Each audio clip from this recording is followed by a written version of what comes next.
impression, cet orateur qui n'est pas moi, c'est le fantôme qui...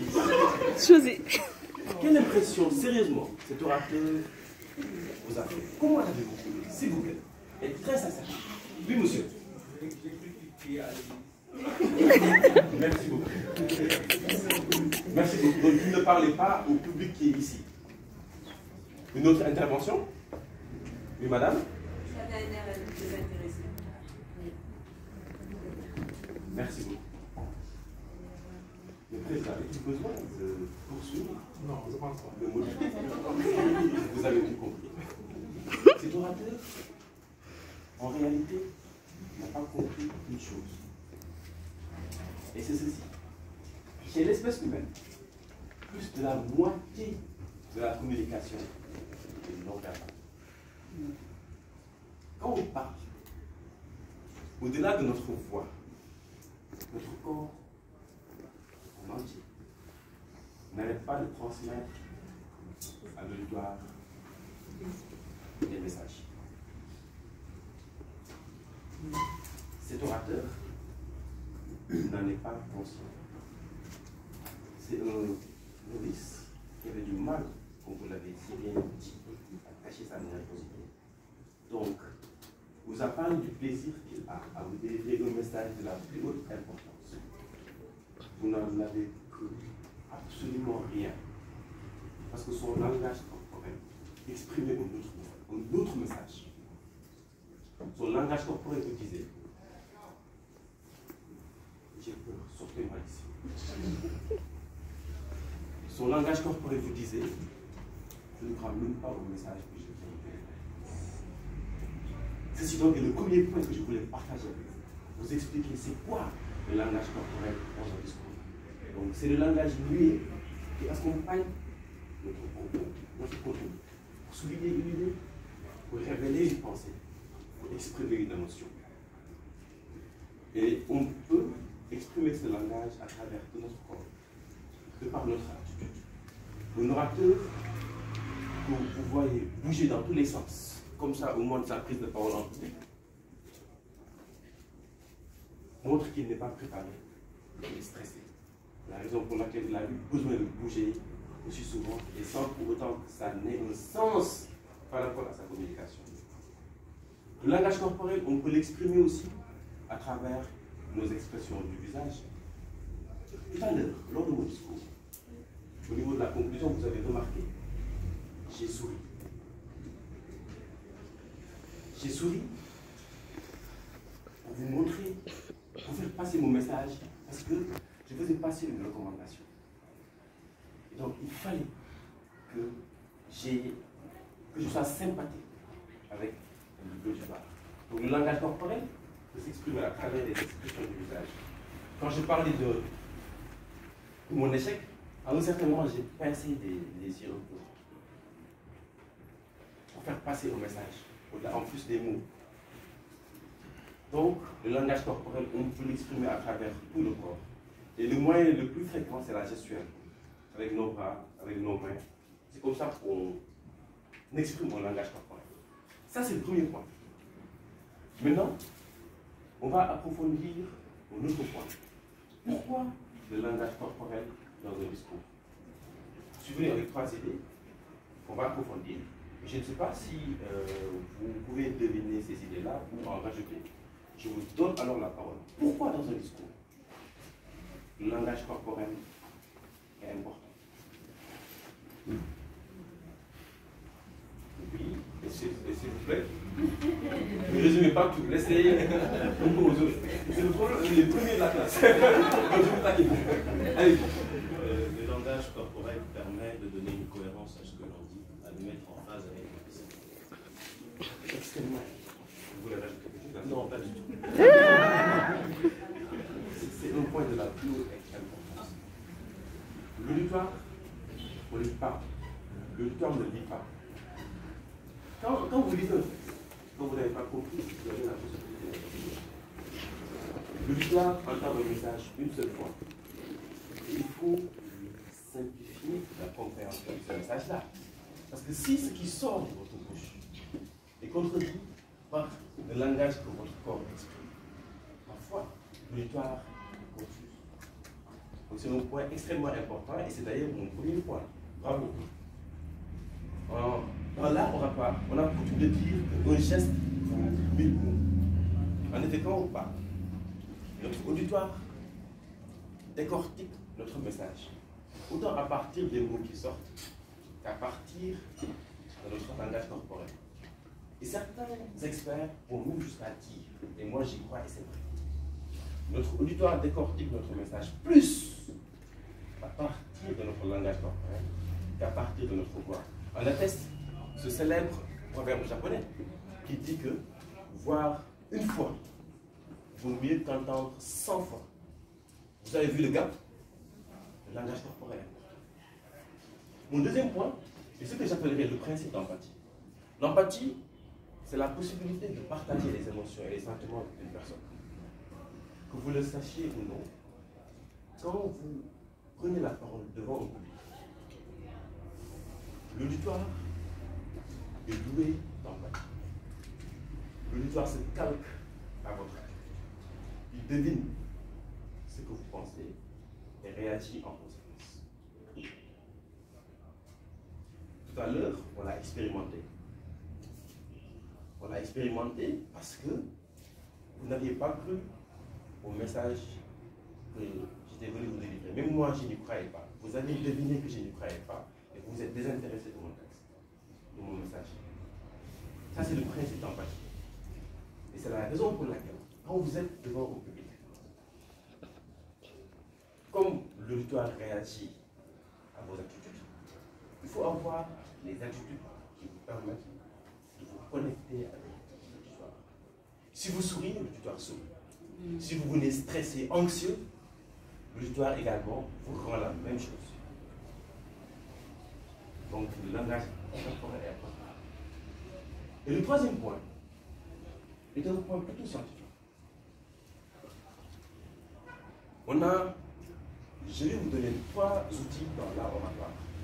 Il y a les mots, il y a la variété vocale, qu'on vient de voir avec Khadija Ba, et on a le langage corporel. À votre avis, sur une échelle de 1 à 100, quel pourcentage attribuerez-vous à chacun de ces outils-là pour vous permettre de convaincre dans la force donc de conviction d'un discours? Je rappelle les outils, l'art oratoire, la variété vocale, les mots et le langage corporel, sur une échelle de 1 à 100. Par exemple, quel pourcentage attribuerez-vous aux mots? Quelle est l'importance des mots dans un discours? Quel pourcentage attribuerez-vous?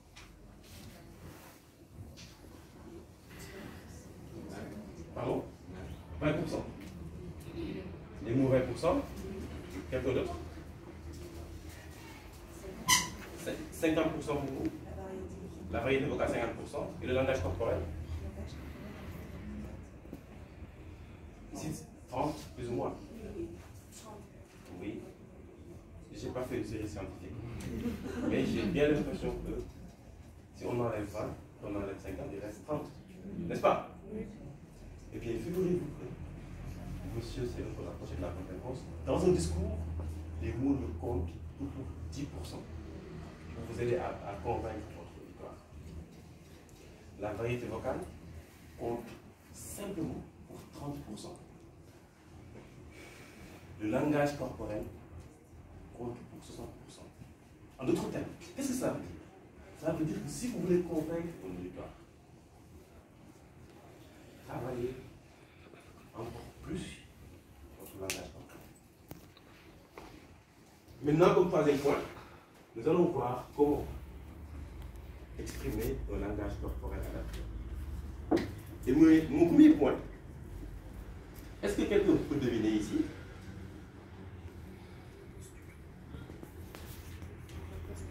La posture, oui. Qu'est-ce que vous en faites? Il faut savoir comment se tenir devant, ne pas se tenir n'importe comment. Et ça se rapproche du sage. Bonne réponse, madame. C'est éviter les gênants. Dans un discours, chaque geste est parole. Il faut, dans votre posture, enlever tout ce qui n'a pas de sens dans le contenu que vous êtes en train de partager. Je ne peux pas venir face à un auditoire que je respecte. La main dans la poche, dans les poches, tout au long de mon discours. Le message qui ça traduit à l'auditoire, je peux même en être inconscient parce que c'est un tic dont je suis pas du tout conscient. Le message que ça transmet à l'auditoire, c'est que nous sommes prétentieux, ils ne le respectent pas. Or, en mon fort intérieur, je ne voulais pas exprimer un tel message. Donc, tout ce qui est tic gênant, généralement, les dames ont l'habitude, quand elles parlent en public, de jouer un peu avec les cheveux. Et ça également, c'est un tic gênant. Parce que, quel message ceci renvoie dans un discours? Le message simple de la nervosité. L'auditoire ne peut pas être en face de quelqu'un qui est nerveux. Donc les tics gênants sont nombreux, nous en faisons tous. Donc quand on prend la parole en public, la première chose, c'est s'en débarrasser. Chaque fois qu'on bouge, c'est pour donner du sens à ce qu'on dit. Chaque fois qu'on gesticule comme ça, c'est parce qu'on veut exprimer à l'auditoire un message de grandeur. Donc pas de tics gênants. Ma deuxième règle, très simple. Il faut rester soi-même. C'est aussi simple que ça. Il ne faut imiter personne. Personne. Parce que le discours d'aujourd'hui n'est rien d'autre qu'une conversation structurée avec l'auditoire. Le discours d'aujourd'hui ne correspond plus aux envolées lyriques dont les orateurs régalaient autrefois l'assistance. Le discours d'aujourd'hui est un partage et ce n'est pas du tout un spectacle.